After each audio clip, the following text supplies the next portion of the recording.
Virgo, tingnan natin kung ano yung mensahe para sa'yo. Keep in mind na ito ay general reading lamang, kaya hindi po lahat makaka-resonate. Kaya pakilawakan ng isipan. At kung nadidiliman nga po pala kayo dito sa ating video, taasan nyo po yung brightness ng phone ninyo. Hindi na kasi ako gumagamit ng light. Yung ano ba, ring light. Oo.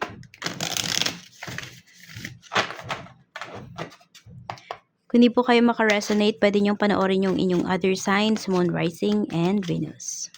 Kung hindi pa po kayo nakasubscribe, please subscribe and hit the bell button para lagi po kayong updated every time na meron tayong uploads.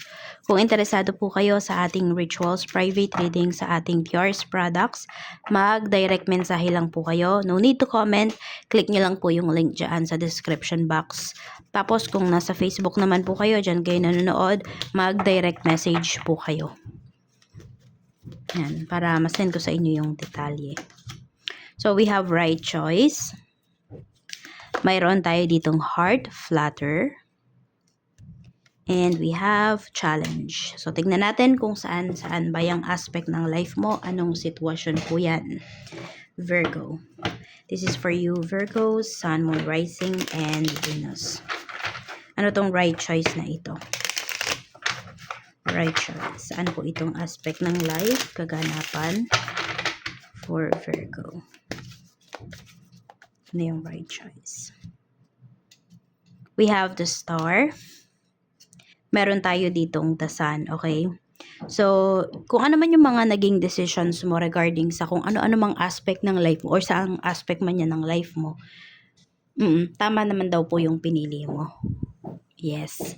Oo, pwedeng sa romantic life mo yan, sa family mo, kung ano man yung mga naging decision mo, ano man yung mga naging, ano mo sa kanila, ano ba'y tawag doon? Kondisyones mo, ayan, yung kondisyon mo, sa pagpapatuloy, ng sabi natin, pagsuporta sa kanila, yung tipong ganyan. So, magiging happy ka dun sa mga choices mo na yan, kasi alam mo na tama. Yes, pwedeng may mga tao na umaray, pero hindi dahil nasaktan, yung sabi natin nakasakit ka physically, emotionally, okay, more on ego nila, yung umaray. Oo. May mga ano sila dito, may mga tao sa paligid mo na yung decision mo hindi nila tanggap, okay lang yon. Kasi ikaw naman, pinag-isipan mo naman yung mga decisions mo. At alam mo na yan yung tama para sa'yo at makakabuti rin yan towards dun sa mga tao sa paligid mo. So, ano tong heart flutter na to? We have the moon and we have page of cups. Ayan. So, mukhang may magpapakilig sa'yo rito. Tignan natin ha kung seryoso ba sa'yo yung tao na yan. Baka kasi mamaya hanggang puro pakilig lang to, hanggang puro paasa kung ito man po ay may naghahanap dito ng trabaho. So, baka sinabihan kayo ng tao na to, huwag kang mag-alala, hahanapan kita ng work. Let's see.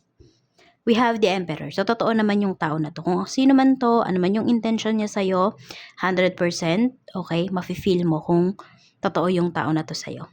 Kaya din siguro, ayan, 'di ba, kinikilig ka na dito sa tao na to. Kaya nandoon yung tiwala mo sa person na to dahil nafe-feel mo talaga na totoo siya. Masasabi natin na may isang salita po siya. Virgo, oo. Tingnan natin ano yung challenge na ito. We have 4 of Wands. So, more on about family ito. Pero tignan natin kung family nga ba. We have Death card. Okay, so, yes, challenge about to sa family. Pwedeng may mawawala. Okay, pero hindi, ano ha, pwedeng material things ito. Pwedeng tao.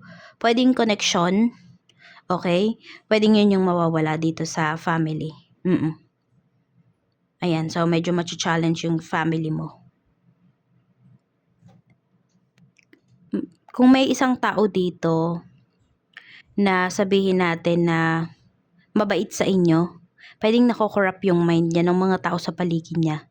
So, kung may taong umiiwas sa inyo rito, yan. Sabihin natin, sobrang ka-close mo yung tao na to. At napapansin mo yung pagbabago, yung panlalamig ng taong to. Ayun, may mga umaaligid kasi sa tao na yun. Pinopersuade siya.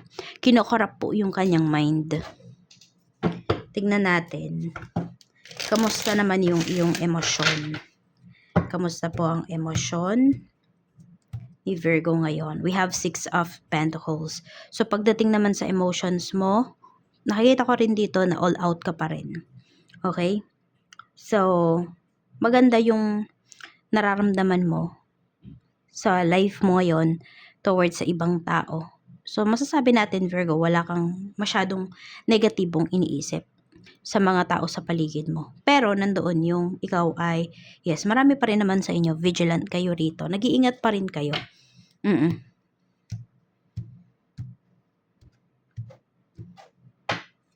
Tingnan natin. Pagdating naman sa isip, we have the world. So, naka-move forward na kayo. So, naka-move forward na yung karamihan po sa inyo dun sa mga, sabi natin, hindi magagandang bagay sa life ninyo. Kaya, very clear yung mind ninyo. Napakalinaw po ng inyong kaisipan. So, yun din, wala din kayong iniisip na masama towards other people.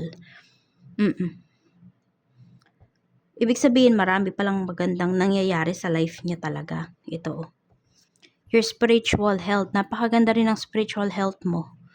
Okay? Nandun yung nirerespeto mo. Kaya mong respetuhin yung paniniwala ng ibang tao. So, yung paniniwala mo, Virgo, hindi mo yun pinipilit sa kanila. So, yan talaga dapat, di ba? We should respect each other's beliefs, religion. Di ba? Political point of view. Yung ganyan. So, yun. No? So, you are very healthy pagdating sa usapang spiritual. Nakikita ko rin dito na some of you ma-activate po yung inyong sacral chakra. Tignan natin. Energy, no, not energy. Sige, tingnan na natin yung energy ng mga tao sa paligid mo, yung pinakamalakas po, no? We have Queen of Wands. Marami sa paligid mo talaga, malakas yung kanilang loob, malakas yung, ang taas ng confidence, pero hindi mayayabang, ha? Ayan, so like mo, gusto mo, magugustuhan mo yung mga taong makakasalumuha mo, yung energy nila. Hindi sila threat sa'yo, tipong ganyan po. So, blessings, 3 blessings na pwede mong ma-receive. We have strength. So, kung meron po dito, meron kayo sakit physically, ayan po, magiging okay. Meron kasing recovery na pinapakita rito. Meron ding pong tao dito na masasabi mo, di ba, meron nga siyang isang salita. At meron din dito, magiging sunod-sunuran sa'yo. Oo, parang isang salita mo lang sa tao na yon or kahit anong sabihin mo sa tao na yon, papaniwalaan ka niya. Sobrang sobrang laki ng tiwala sa'yo ng tao na yon. Oo. Pero mag-iingat ka rin, ha? Kasi pwedeng once na na-disappoint yung tao na yan, pwedeng bumaliktad naman yan. So, sabihan mo siya na huwag masyadong maging dependent sa'yo.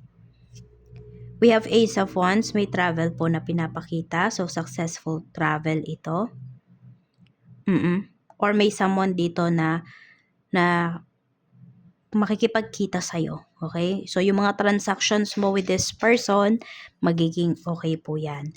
We have Two of Wands. May love life din talaga na pinapakita sa'yo dito. So, kung kayo ay single, possible po within the next 2 months, magkaroon kayo, may makikilala kayo. Kung kayo naman po ay in a relationship na or married na, mas gaganda pa po yung inyong relasyon. Or sabihin natin, kung meron kayong hindi pagkakaunawaan ng person mo, ayan po, maayos siya within the next 2 months. Sa work naman, tignan natin, kamusta naman ang work? We have the Hanged Man. Meron tayo ditong the Devil. Meron tayo ditong the Fool. Maraming atrasado dito na trabaho.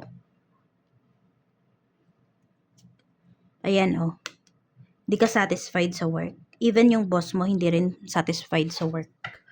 Sa work ninyo, ng mga katrabaho mo. So, may nananabutahe dito. I don't know kung sa work mo lang ba hindi satisfied yung boss mo. So, mataas kasi yung expectation sa'yo dito, Virgo. Tapos biglang, ayan, may aberya. Malaking aberya yung pinapakita. Na even ikaw, hindi mo to ina-expect. So, ayan, mag-ingat lang din talaga kayo pagdating sa work.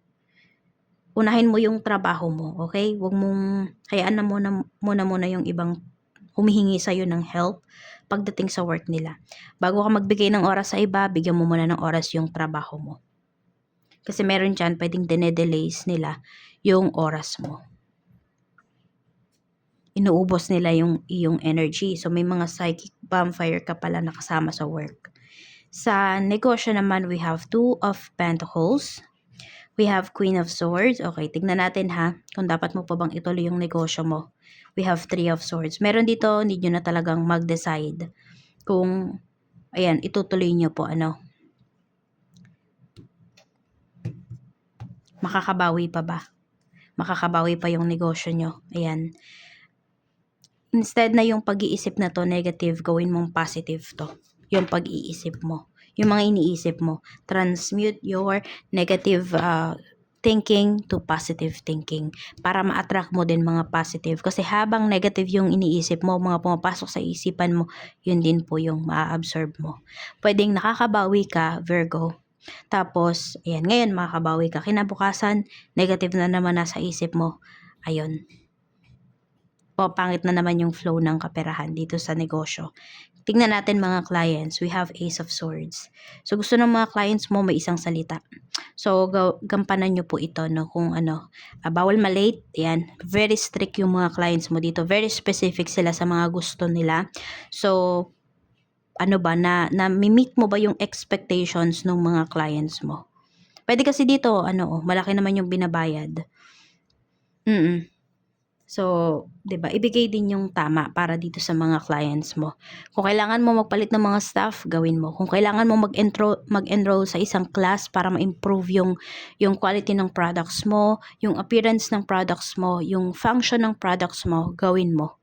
Kasi napaka-importante nun sa negosyo mo. Sige, tingnan natin yung staff mo. Kamusta? Energy, we have Knight of Cups. We have the Hermit. Okay, meron ka ditong staff ha, magaling siya mag-handle ng clients. Meron ditong mga, alam mo yung paalis na, yung tipong ganyan, yung parang, okay, tinanggap na yung sinabi mo na wala na, pero may staff ka dito na magaling siyang mag-persuade.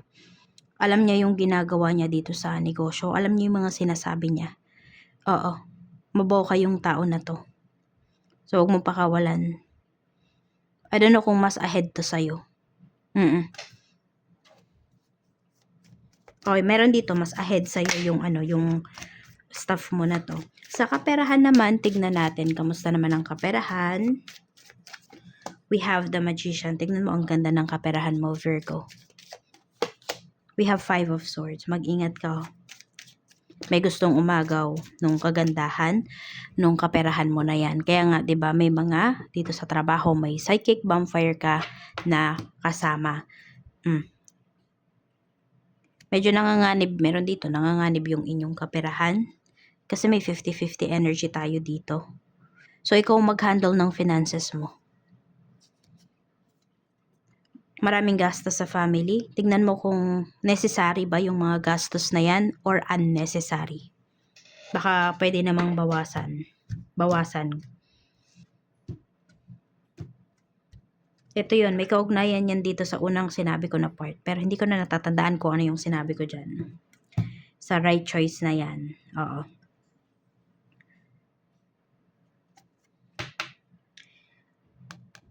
Pagdating naman sa love life, meron dito nanlalamig. Okay, tingnan natin. Unresolved issues. 8 of Wands. Meron tayong 10 of Swords. Okay, binablock kayo nitong person mo. Ayaw kayong kausapin. Or nag-uusap kayo pero hindi nyo talaga natatahak yung usapan about dun sa real issues dito sa inyong relasyon. So, walang natatapos, walang naayos. Dahil hindi nyo na pag-uusapan. Tapos, meron dito, parang ang bilis lang niya. Parang nagmamadali ba, ganyan. Parang laging may hinahabol. Ganyan yung napapansin mo pag nag-uusap kayo ng person mo. We have Justice.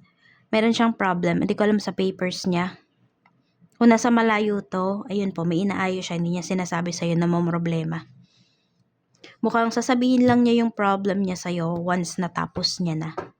Kaya, ayun, ito yung nafe-feel mo, nanlalamig siya sa'yo, at iniisip mo baka may iba, karamihan po dito, may inaayos regarding papers. May problema yung person mo. sa mga papeles niya. Knight of Swords. Ayun, yung frustration niya dito niya sa relationship ninyo na natutuon. Bakit? Kasi komportable siya sa'yo eh. Ganyan. Yun lang dapat sabihin niya. Kasi paano pag napagod ka rito? Di ba? Masisira yung relationship ninyo.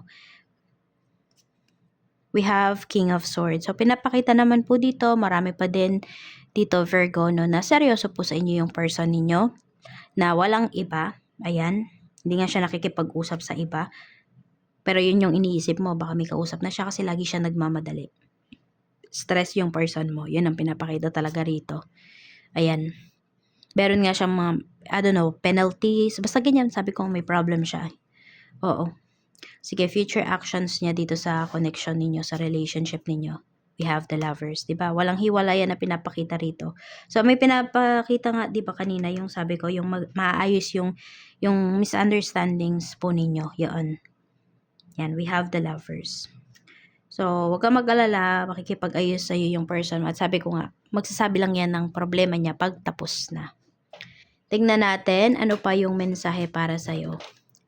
Mensahe po natin for Virgo,